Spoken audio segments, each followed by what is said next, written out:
Unang hanapin ninyo ang kaniyang katuwiran, at gayon kayong mamuhay ng naayon sa kaniyang kaloob. Darating naman ng araw ay kaniyang ibibigay ang inyong minimithi.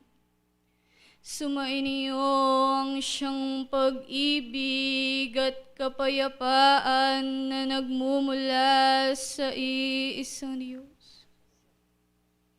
Muling pasasalamat sapagkat kayo'y natagpuan sa mga oras na ito.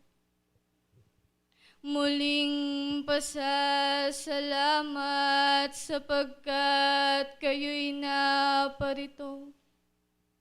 Hindi lamang upang makinig ng kaniyang mga karunungan, kundi pa namang gayon din ninyo siyang purihin at pasalamatan.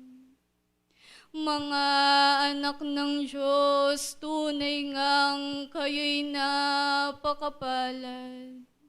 Sa mga nagdaan na araw, gayon din naman sa araw na ito ay gayong sumasa inyo ang pag-ibig ng iisang Diyos, na kung papaanong kayo'y kaniyang walang sawang ginagabayan, na kung papaanong nariyan ng siyang inyong mga kalakasan upang gayon pa ninyong magamit sa darating ninyong bukas.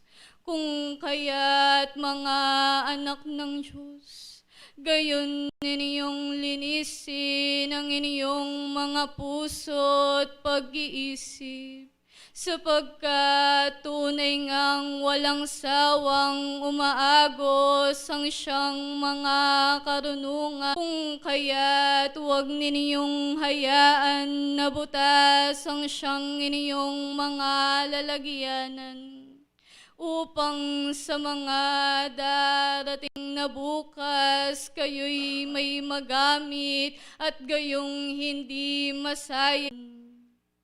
Tunay ngang mga anak ng Diyos, kayo'y kaniyang iniibig.